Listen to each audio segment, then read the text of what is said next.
Wake up the world, it's a brand new flow. Stories are brewing with Joe. Pull up a seat, let your truth unfold. Real talk, real hearts, real souls. It's coffee and conversations with Joe, where your voice has room to grow. No judgment, just love that flows. Coffee and conversation. Welcome in to Conference and Conversation with Joe. Man, we know you guys are ready. Been waiting for the interview all week. Thank you guys so much for locking in with us. We appreciate you guys. We're live here this morning at the Filter Coffee Parlor. How y'all doing? Y'all got y'all coffee? Y'all know every week up to the 19th, we are bringing you politicians that are running for governor, lieutenant governor, for Congress. Last week we had Dr. Boyd. The week before that we had Doug Jones on the Democratic side. This week, this man right here, he's causing all kinds of stirs, getting kicked out of places. People don't want him around. They don't really like him a lot. He has caused me more problems on this show than anybody at this point. I've had people coming at me about Ken McFeeters. He's running for governor. He's a Republican. He's a conservative. And he's also the guy that sued Thomas Tuberville.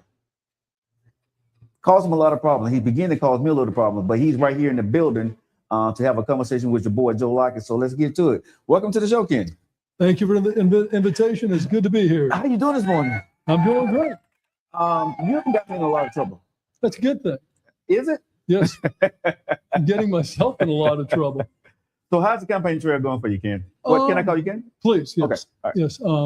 It's going great. I don't have the $20 million my opponent has, but I'm getting the truth out there. I'm telling the truth, and a lot of people don't want to hear the truth. And there's not enough truth in politics these days. Before we get into all the politics and the stump speeches that you're ready to do, I don't do a lot of. I like conversations. That's what I love about this. Okay, because I'm gonna be honest. I did not know you was running, Ken. I did not know that you was on the ballot. So I want to know, who is Ken McFeeters? McFeeters, right? McFeeters. Who is Ken McFeeters? I've been around Birmingham since 1971. Went to Berry High School. Graduated in 79, started a business in 1981, been doing it the same business since 1981, started into a family business. I got into politics, ran for Congress 2 years ago after the craziness that happened during the COVID pandemic. Okay. The government overreach, the medical overreach, the globalization of our medical industry. They globalized medical care, which is absolutely insanity. It's and we've got people in charge of our medical decisions that don't have our best interests in mind. That's one of my platforms. I want to redo or rethink medicine and bring it back from the bottom up, not top down. We're top down right now, and everybody's unhealthy and sick. And we're treating diseases for profits, not curing diseases. And a lot of these diseases can be cured. And I'm having fun. I'm telling the truth. No one wants to hear the truth, but I don't care. I'm telling the truth. So you just woke up, in this cycle and said, okay, I'm going to run for governor? When I ran for Congress, I spent $25,000 of my own money knowing I would not win. I wanted to talk about what I wanted to talk about. Wait a minute. You ran for Congress. You spent $25,000 of your own money knowing that you was not going to win. Correct. Okay, why would you do that? Because my opponent had a couple of $1 million. And who's your opponent? Gary Palmer, and he was a 10-year incumbent. I know Gary. And know Gary a long time. And I wanted to run against him. I wanted to talk about what I wanted to talk about, our financial policy. For $25,000. And okay. I did. I mean, I got on the news. I was on the TV. I was on the newspaper, talk shows. And I got to talk about what's wrong with politics, what's wrong with Washington, D.C., what's wrong with our financial policy. 3 companies, BlackRock, State Street, and Vanguard. They own controlling it, and they're really one company. So it's one company because they own each other's stock. They own controlling interest in 95%. So if you own controlling interest in the company, you run that company. You get to pick the board of directors. One company owns controlling interest in 95% of our publicly traded companies. That means, and is our financial or unconstitutional, illegal financial policy or banking policy, that's a result of that allowed this to happen. But that one company now owns all our food production. When you go to the grocery store, 95% of what's in the grocery store is owned by the same people. Right. Those foods are making us sick. We have to bring food production back home to Alabama. We have to be food independent in Alabama. That's my #1 goal, is get Alabama food independent. That is the definition of freedom. You can't feed yourself, you're not free. You look at history, they've killed hundreds of millions of people in China, Russia, Europe, by starving. You have to be food independent or you cannot be free. We have to be food independent, #1. And they also own all the medical industry. So that they own the foods that are making people sick, and we're unhealthier now than we've ever been. They also own the medical industries from top down, and we get our from top down, our medical decisions.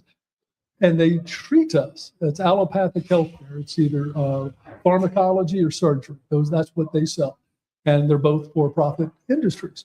And so they own the foods that are making us sick. And they also own the companies that are treating us for the illnesses that they're causing and making a profit, because they're treating us, not healing us. So I'm listening to you. And are you running for governor now? And I'm just asking. Right. It's called some conversation. Please. Are you running for governor to just tell us this stuff? No, I'm running for governor to win. We can do something locally if the people get together and quit being divided. I mean, they try to divide us. They use fear and division with, they use race, they use income, they use gender, they use every single thing, abortion, every single thing they do is to divide the people. While we're divided, we're not fighting the true enemy. And we have to, Alabama, I looked at Washington, D.C., it's like, if I run again, I've got a little name recognition now. If I run again, I may can win, or wait till Gary Palmer resigns or whatever. I could probably run again. But there's not a whole lot you can do in Washington, D.C., because there's a uniparty there, it seems. And no matter who's in charge, our debt still grows, and that's by design. By design, it's not supposed to be balanced. They don't want it balanced, and both parties do it. But locally, if we can get food independence, bring food production back home, get our beef industry back home and chicken industry, and get there's 4, and they're all owned by BlackRock, State Street, and Vanguard. There's 4 big butcheries that butcher all the meats, or slaughterhouses. We need to bring that all back locally. We need a food production. So let me go here, Ken, because you're giving us a lot of information. If you're I'm bad elected about that. But if you're elected governor, how do you plan to bring the food here? How you plan to actually bring us together? What is your plan? I hear you talking about the outside noises, but how are you planning to do this? I'm doing 3 things: food independence, education reform, top to bottom, because it's absolutely ridiculous. And then we have to rethink medicine. We get some really smart guys down in Montgomery. We got really smart guys in Alabama. Sit down. The government and our legislatures are what caused the food problem. They crush the small farmer. The people, our legislators, do what the lobbyists tell them to do. The lobbyists are the big farmers. They crush the little farmers by design. We have to reverse that. We have to encourage the small farmers and get the family back into farming. We have to encourage the people, start growing gardens, raising chickens. We have to they don't teach that in school at all, by design. But Ken, listen to what you're saying. Come on now. That sounds far-fetched. Food independent? No, not food independent, but you're talking about me raising chickens. I'm not going to raise no chickens. No, what about a garden? I'm not going to do that either. Well, if I'm governor, when I get elected governor, in the back of the governor's mansion, there will be a garden. But what they have to do with me, I'm not going to do that. Where do you eat your food? I get my food from Piggly Wiggly, Walmart, Publix, wherever. But I am not going to be in the back going out there to raise no food, Ken. I understand. That's not what I'm going to do. So how are you going to do this? I think there's a move towards that, because people are trying to eat cleaner. We can also get local. I get my meat from a lady up in Coleman County. She grows grass-fed beef and has cage-free chickens, and much more nutritious than what you're saying is very popular. You can get some people to do it, and we can start to buy food from those people. Right. Not everybody. And then, and if we can get the young guys from, quit going to the clubs and trying to bang on, it's kind of like, seriously. That's not going to happen. I love you with this conversation, but you're saying some stuff that that time is probably past, Ken. As like Jimmy Buffett said, he goes, go to college to gain a little knowledge, but all you want to do is learn how to score. The number two is education. My number two food one is number one. We have to be food independent or we cannot be free. Okay. That's the definition of freedom is food independence. Number two is education. If you look at our educational system, Thomas Jefferson said that an ignorant country is what never was and never will be. Mm-hmm. Our education system was taken over by the Rockefellers 100 years ago, designed to give us complicit workers, not critical thinkers. Our educational system, by design, is top down to not educate us. They don't want us educated. And number one is virtues. They don't teach virtues in school. If you listen to all the philosophers throughout history, Benjamin Franklin, arguably one of the most successful men in history, said that only the virtuous can be free. Right. And he had a program, 13 Virtues, that he designed on a sailing trip back from England when he was 18 years old. He wanted to be the most virtuous man in the world. And he found out, well, he couldn't. And he kept slipping. So he designed a program where he did 13 virtues, wrote them down, and then for 13 weeks, every week he did one of the 13 virtues. At the end of that 13 weeks, he would start over. So he did the system 4 times a year. Every week, and he started off with temperance. And then it goes down to resolution, cleanliness. And even if we taught our kids hard work and thrift, if you save your money and work hard, more than likely you and your family, your children are going to have a successful life. If you just work hard and save your money.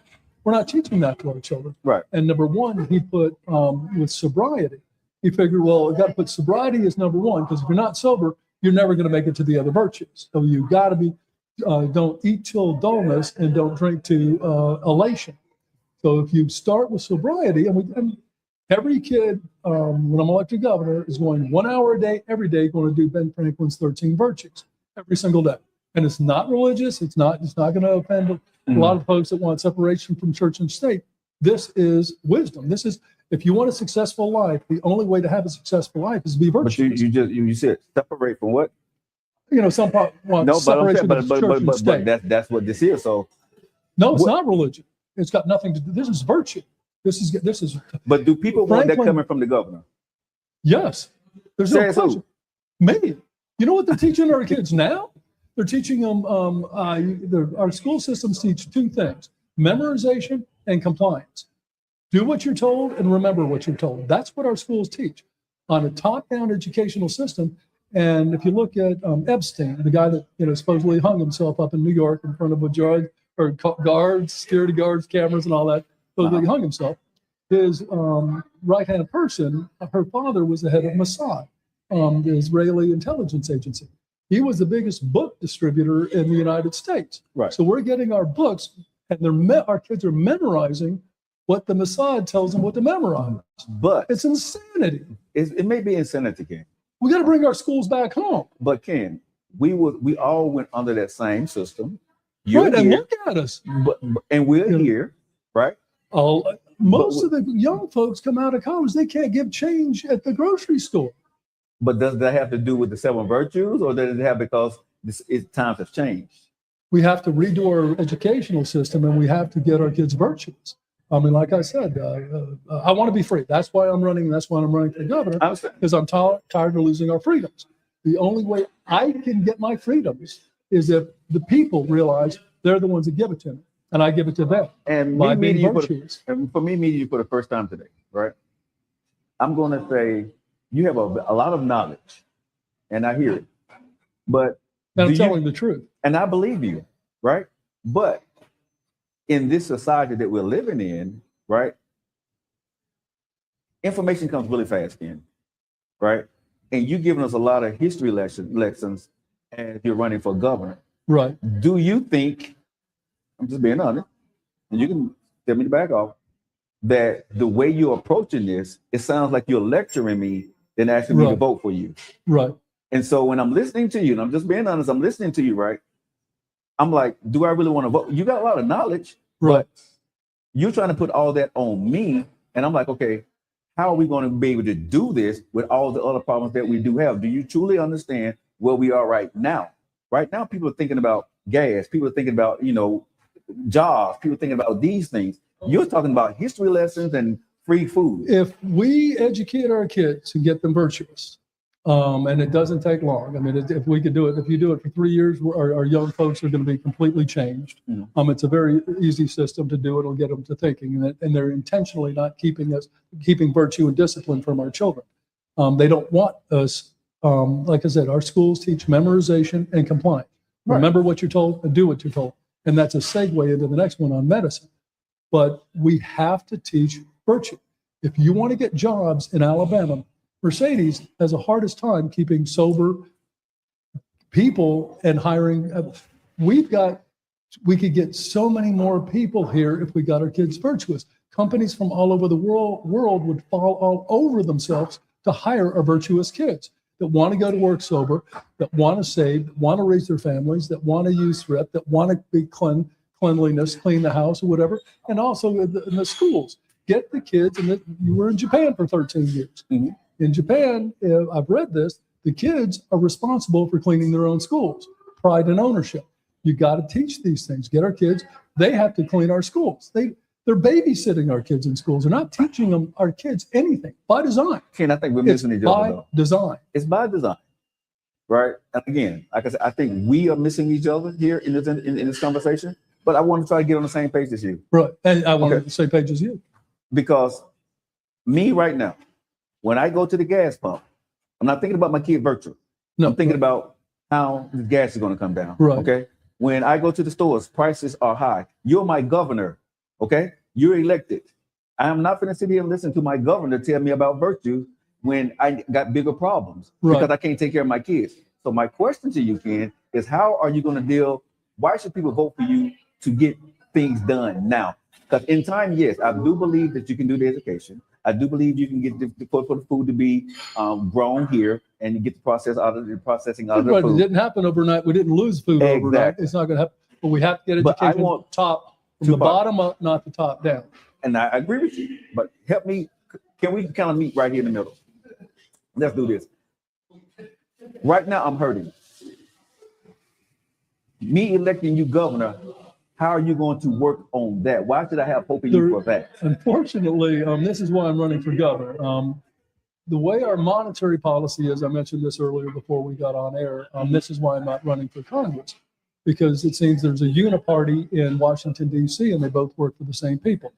Henry Ford once said, our monetary is well enough that the people in the United States don't understand our monetary and banking system. For if they did, I believe there would be a revolution before tomorrow morning. Okay. That's how idiotic, unconstitutional, and illegal our financial system is, and why we have high prices, why we have inflation, is designed because we only have debt. Right. The bankers that run everything, they are only allowed to print money when the United States needs to borrow money. Right. The gas went up. Why? War. We've been at war my entire life, and the reason we're at war is because it creates debt. When we create debt, they print themselves money and loan it to us. Mm-hmm. That's what they did during COVID. They printed trillions and trillions of dollars during COVID. That's why you have higher prices at the grocery store. That's why you have higher gas you prices. As governor, there's nothing we can do about that. But if we educate our kids and get people to realize what's actually going on, we're not telling our kids what's going on at all. But listen to what you just said, though. As governor, there's nothing you can do about it. So no one can, and no matter who you vote for. And I'm working with you here to stay up, but you come about voting. Go ahead. If we head in the right direction, if we educate and get our kids virtuous, only the virtuous can be free. We're not free. At what age you talking about start doing that? Kindergarten. I mean, just, or whatever they get smarter minds than mine to figure out at what age they can start comprehending. So you have a comprehensive 10-year plan, 15-year plan? I think the number one success for a child if they're going to have a successful life, being virtuous too, and this is one of the virtues, is chores. If you get your kid to do chores when they're 3, 4, 5, 6 years old, they're going to be more successful and have a more successful life when they're older. So, I mean, that get them to start doing chores. I mean, and then that's the first thing of virtues. We have to get our kids virtuous. What about now, though? So that's my child. So you got a plan. Let's go here. I'm gonna meet you here. You have a plan for my child, and I appreciate you for that. Okay, but what am I going to do now? Because you're going, as the governor, you have 4 years. So in those 4 years, what are you planning on doing? You can set that in place for my child. Right. But for me, voting for you today, right, to get you in office, what are you going to do, or what can you do as governor to help some of the things that we are going through? My big three are getting food independent and starting in that direction or whatever. We have to be food independent, and especially the globalists. You know, I mean, I don't know if a lot of people are paying attention, but there's a whole group of folks out there, and it was even before Daddy Bush, George Bush Sr. or whatever. He was talking about a one world government. Well, and they meet in Switzerland, and there are people out there that want a one world government, top down. We don't, and that there's not a whole lot. When our presidents since Daddy Bush have all been globalists or for a one world government, and that's top down, big time top down government. That's not what the United States is about. That's not what Alabama's about. And this is another thing. They don't teach what we need to know. I'm a big believer in freedom and the people and the people's freedoms. The people made our constitutions. It's the only thing that only the people can change. In Alabama, politicians can't change our constitution. It's got to be a vote of the people. The people that wrote Alabama's constitution, Article 1, Section 35 of Alabama Constitution. This is massive. Constitution is sacred. It's how the people empower government. And the people, and it says that the sole and only legitimate end of government. This is us telling the people, we empower government. The sole and only legitimate end of government, the only power we're giving government is to protect the people, us, in the pursuit of life, liberty, and property.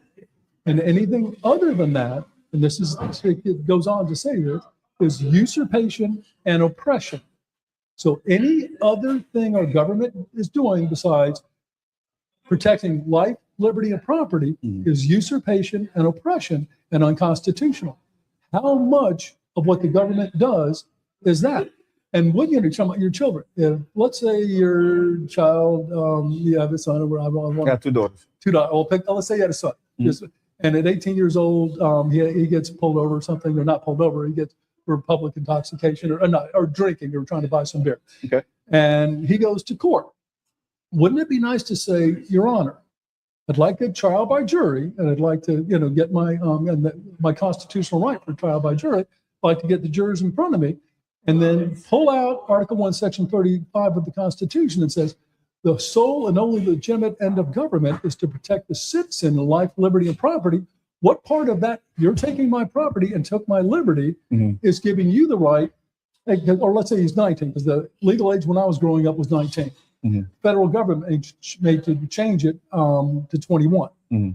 Does the government have that right to do that to us? Have we given, more importantly, have we given the right for the government to do that to us? Ken, like I said, I'm listening to you. Everything you're saying, I hear you. I got it. Solutions, though. This is how we have to get our freedoms back. And we can't get our freedoms back in the current system or politics is set up. We got to curtail government. I understand and that's right. We have to bring back government. Right. And that Article 1, Section 35, I'm going to put at the entrance of every, we just built a new legislature building down in Montgomery, new state house, beautiful new facility. Big plaque at the entrance of every every entrance to the new state house with Article 1, Section 35 of our Constitution, and in every meeting room. We have to remind our politicians that they work for us, and that's how it starts. I mean, that we have to, and you don't get elected by sound bites. My opponent, I'm gonna get jobs. Really? How are you gonna get jobs? If you have an educated, virtuous populace, you'll have jobs. You'll have companies from all over the world falling all over themselves. But here's the thing, though, Ken.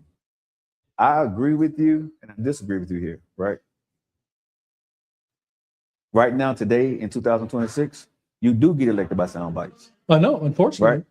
So right now, like I'm saying to you, I'm hearing you, but I don't think a lot of people are going to be able to digest what you're saying because they're used to sound bites. Oh, no. Right. And so as you're running. Start. That's why I'm running, is because I'm not an establishment darling. No one's giving me $20 million to run. I've not collected. I've collected $353 in donations and not trying to collect money. This may be an unusual time in the history of Alabama. More than likely, if someone's going to run in Alabama, it's going to be a Republican that's going to be elected. If you look at the numbers or whatever, or statewide office. It's a red state. Right, it's a red state, statewide. There are locally, it's a different story, whatever, but statewide. And my opponent, who is a media darling and the establishment darling, he's going to have $20 million to run. He, unfortunately, is unconstitutionally able to run. He hasn't lived here for 7 years.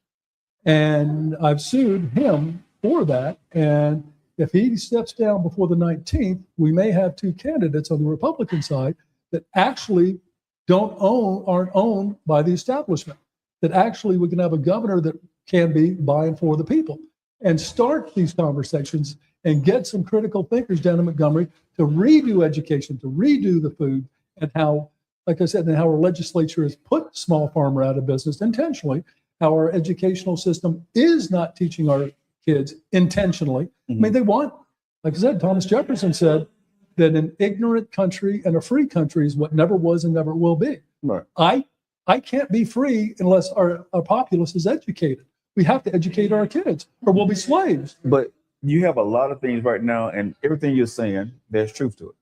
Not arguing that. But let's just be reasonable and real what's actually going on right now. Well, would you rather have someone in Montgomery that is trying to do some critical thinking like me, or someone that's just going to do what he's told by the people that are giving him his donations? My opponent they lined up, gave him $100,000 checks. I think he got 8 men, $100,000 checks the day he told us he was going to be the next governor. He didn't announce he was going to run. He told us he was going to be the next governor. 8 guys gave him $100,000 checks. Okay. Do you think they want a return on their investment? Of course. That's right. That's politics. But that's what's wrong with politics. But that's politics, though. No, it's not. Yes, it is, Ken. That's politics. Alexis de Tocqueville. Tell me what in the election that has not been won, somebody that won and didn't get a lot of money. This one could be the first one in Alabama. Okay, but I'm saying before now. Alexis de Tocqueville wrote Democracy in America. Every president since, and was in the 1800s, every president has quoted Democracy in America and Alexis de Tocqueville. And all of them took money. Beg your pardon? And all the presidents have been taking money. And he stated in his book, he goes, in the United States, and this is when the United States became great. This is what the United States made the United States great. He said it's that the having money and being back in for politics in the United States not only didn't help you get elected, it prevented you in many cases from being elected because the people instinctively knew back then, because we actually educated our kids back then, and we didn't have these public schools that are just basically daycares indoctrinating our children. They knew instinctively that money corrupted. So instinctively, they did not vote for the candidate with all the media backing, the $20 million, and the establishment banking. We have to get around back to that. The only way we can do that is to educate our kids. We may get, like I said, we may get lucky if he steps down and does the honorable thing before the 19th because he doesn't live in Alabama. He can't prove it, or he would. He's being sued right now to prove he lives in Alabama. He can't do it, or he would. But you're doing what you can for what you believe in, right? And this conversation helps. Right. And so, as people are watching, let me ask you this question. You sued him, right? How's that going? The first judge, she recused herself, wasted 2 weeks and recused herself. Okay. I was contacted yesterday by an attorney. They've got 30 days from the 14th to respond. So they don't have to respond. And we've requested an emergency jury trial. Jury trial. Judges can't decide this. A jury can, of the people. And so they have to respond before the 14th of May. The election's on the 19th. Nothing's going to happen in our judicial system. Right. So it's kind of like, it's like, come on, guys. No, but what you're doing, what you're saying, but my point to what I'm talking about here is not going against you. And I'm not trying to No, that's why we're having a conversation. Right. We're just having a conversation here. But even though you're doing this, right, do people care, or do they want Tommy here? They don't care. He don't live here. From what I'm hearing, what I see, right. I understand what you're saying. Constitution-wise, he shouldn't be able to do it, right? I don't know if he live here or not. That ain't for me to judge. That's what You just said something so evil. I've never heard anything more evil. Go ahead. You said, I know the Constitution says that, but people don't want that. I'm saying, do the people care? Diametric. It doesn't matter. But do the people, yes, it does. No, because they're gonna go vote. No, you just don't. You just gave away your power. No. Yes, you did. The constitutions are sacred. It's how these understand people. that, Ken. We also live. We don't live in a democracy. Our founding fathers hated democracies. Okay. We do not live in a democracy. We live in a constitutional republic. Okay. Our constitutions are sacred. It's how what gives Very the much people the so. power. Yes. It states democracy is just a popularity contest. Like you just said, it doesn't really matter. No, I asked the question. I said, do the people that are voting, do they care? It doesn't matter. Okay. Because the Constitution says he can't run. And the Constitution doesn't care about a popularity contest or democracy. Our founding fathers knew democracies never worked. But until someone proves that, because right now you're saying that he doesn't. How many other people are saying this besides most you? people, I mean, even the people that are going to vote for him know with a wink and an eye that he doesn't live. But listen to but that goes back to what I'm saying, though. Right. But what I'm saying, like I said, it doesn't really matter, but it does because the Constitution says he has to do that. And when the Constitution doesn't care about popular opinion, it cares about rights for the individual. Right. The constitutional republic, if 1% or a half of a quarter of a 1 millionth of a 1% says, I want it this way, and every single other person wants it the other way. In a constitutional republic, you're supposed to go by that. That person's rights are protected. Should be. They are. No. Should be. Right. Should be. Exactly. I'm a black man in America now. Come on now. It should be. But no, it don't always go that way, Ken. I'm a white man in America. I know it's not. It don't always go that way. So I know. I'm a white what man. you're saying. So, all of us are oppressed. Right. So again, when we're saying what you're saying, like I said, go back to the question. Yes, you're absolutely, emphatically, 100% right on what you're saying about the Constitution. Right. We're not a democracy. Right. But my question, contrary to what our teachers in our schools teach. But my question to you is this, right? The people who are voting on May the 19th, do they care?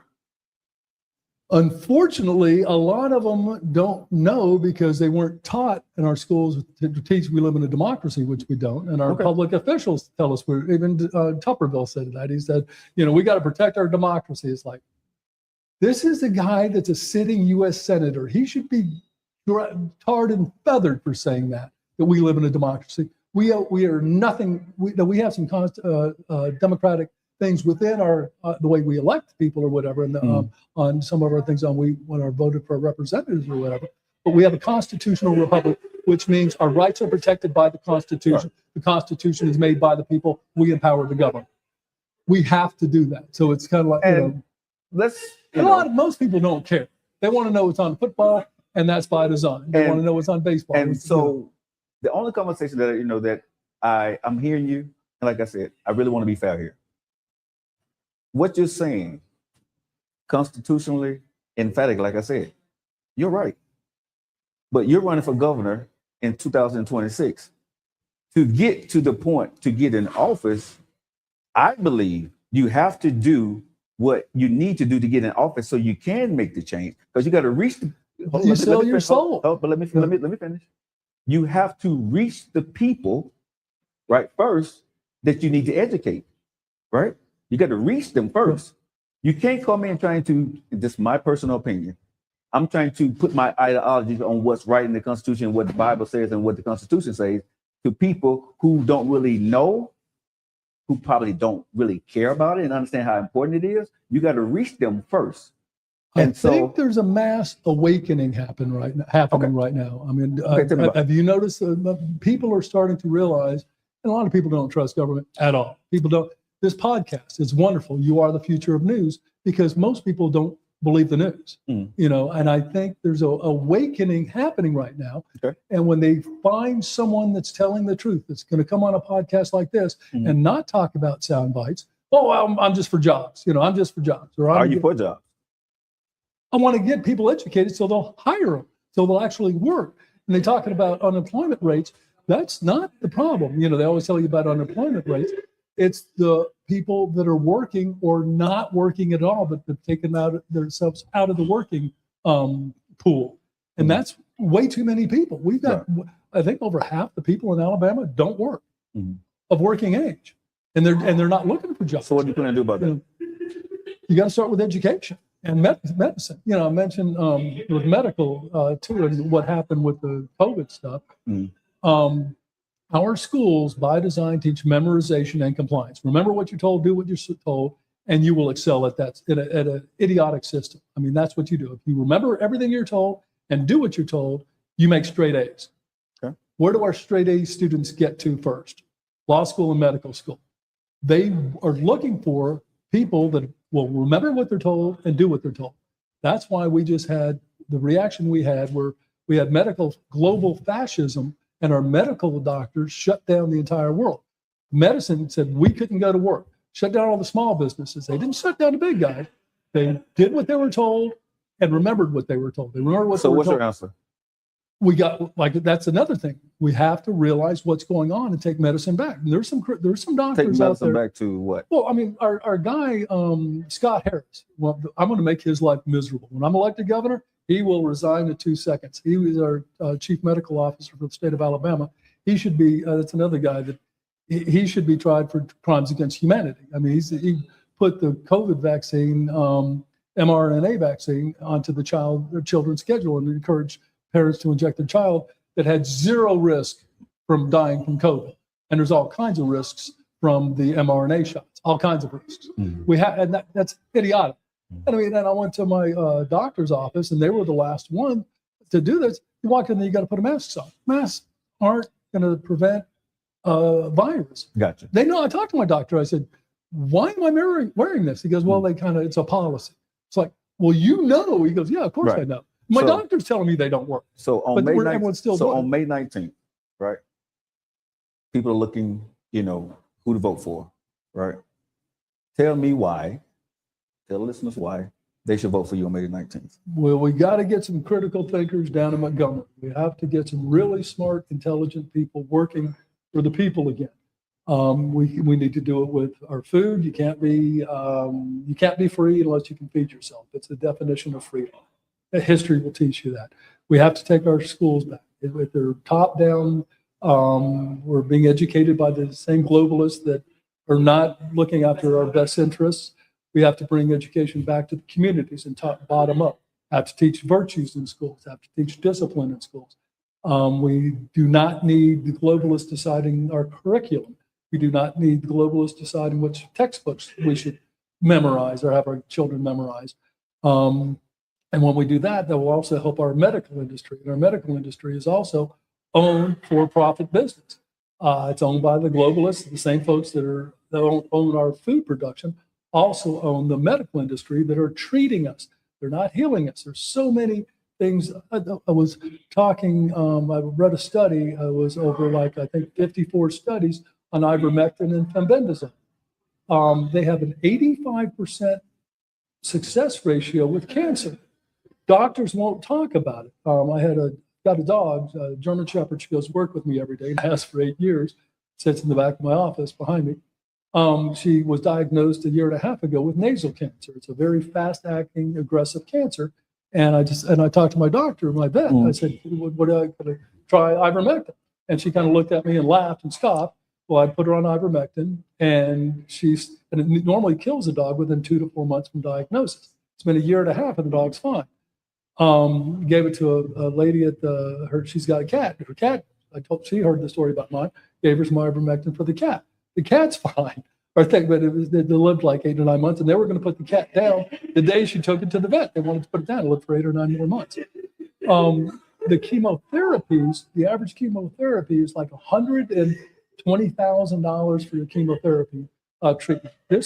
And they want to expand Medicare, expand the existing medical system to pay $120,000 for chemotherapy and radiation that has like a 10% success ratio. So if you're elected governor, you're planning on working on that? Big time. Gotcha. I mean, the cost of ivermectin and fenbendazole is like $1,000. Gotcha. $120,000. If people want to find out more information about you, where can they find you? You can go to ken4gov.com. I go to Ken McFeeters on Facebook or Ken4Gov on Facebook, and watch your podcast. I mean, watch the entire podcast. And I have a And you're the future of news. You are. Thank God you do so much. I have a couple of questions I always ask my guests while they're here. And thank you so much for coming on the Coffee Conversation today. How do God speak to you? Does he speak to you in a voice? Does he speak to you with a emotion or a feeling, or do a dream? How does he speak to you? I mean, I'm a very spiritual person. Mm-hmm. Last time I was running, the two guys I was running, but anyhow, a lot of politicians consider themselves godly men. Okay. I'm not a godly man. The prophecy or when Jesus did the parable about the tax collector and the Pharisee, Pharisee, and the Pharisee was righteous and he thought he was really great, and he was godly man, and the tax collector was a sinner and not worthy. That's me. I'm not worthy. I mean, gotcha. I will say I'm 66 and about to be 66 Friday. And it's easier to happy birthday. Thank you. It's easier to become a Christian as you get older. It's easier to be good as you get older because it hurts too much. When I was a younger man, I had a lot of fun, and it's harder for a younger man and a younger woman to be, virtuous, whatever. Right. It's easier as you get older. But I pray every day. I meditate every day. I fast once a week. I'm not, I'll never be Jesus. I'll never be, the world gives me wonder. I've looked at it. I'm trying to be in awe every day, and I pray for that. Please, what is the Lord's Prayer? Say it every night. And I pay special attention. Let's see. Now my mind just went blank or whatever. Oh well, it's the part of the one that you have to be. Our daily bread. Please give us our daily bread. Well, then the Bible goes on to say, man does not live by bread alone. Right. And the daily bread is the realizing we're living in a miracle. Exactly. I mean, we live a miracle, and you have to remember that's your daily bread. I agree with you 100%. And on that note right there, my last question for you, Ken. You said you're about to be 66 on Friday. Congratulations on that. I made it. It was questionable there. Ask my mom. She's no longer with us. But let's go here before we get out of here, right? And I love to do this. What would you tell the 15-year-old Ken? Everything you went through in your life, what would you tell that 15? If you had a chance to go back and tell that 15-year-old Ken something, what would you tell him? Oh, stay out of the clubs. Seriously, you just waste your money, time, and energy, and and it'll only hurt you. Find virtue. That's how you have a successful life. You have to find virtue. Look at Benjamin Franklin's 13 Virtues. Google it and do that program. It'll completely change your life. And the philosophers throughout life will tell you only a virtuous, and that's the key to success, is virtue to a successful life. I love that. It really is. I mean, it's massive. Some Ken, really, thank you for the conversation. It's a little bit tough here, a little bit why we all disagree on some things here. But I'm wishing you nothing but the best out there on the campaign trail. My heart's in the right position or in the right place. I'm not doing this. I don't need the money. I don't. You could always use money, but I've got enough to live my life out and come. I'm not going to starve. This is why I'm not rich. But this is why America's so beautiful, right? Because we have people that can get into races and shake things up, and you seem to be a person that's shaking things up and doing your thing out there. So again, thank you so much for coming on Coffees and Conversations, having a conversation with the people, and thank you so much for everything that you're doing. And man, good luck out there. Thank you for what you do. I mean, like I said, thousands of people are going to watch this. Your followers that would never have gotten to see me, and because the media is hiding me. Then they intentionally. They're not. They're part of the system that's keeping us separated. Well, here's the thing about it, right? No matter what people do, God's not going to let them hide you, Ken. No. All right. But Satan is in charge of this realm. Touche. It is. So it's kind of like, and don't follow if you're following the establishment, look who runs the establishment. And the Bible will tell you 20 places, Satan is in charge of this realm. Gotcha. Go for the folks that are talking about the truth. All right. Well, there you guys have it. The one and only Ken McFeeters was here on the Joe Liker Show. Make sure you go out there and follow him. Ken, good luck out there on the campaign trail, man. Wishing you nothing but the best. Next week, we got another politician coming in. I'm going to tell you, I'm not going to tell y'all who it is. Y'all stay tuned, man. Y'all stay locked in next week, watch our advertisement. But guess what? Also, I have 6 more bags of coffee before I get to my 318. I need you guys to go ahead and go to buyloveyoufirst.com and buy my coffee. Ken said he's going to buy a bag of coffee for me. I appreciate that. So thank you guys so much, man. Hope you guys enjoyed the show. Go back, share this video out there. And if you want to learn more about King McFeeters, go out there and follow him on his page. We'll follow him also. And you know how I feel about you, right? I love you.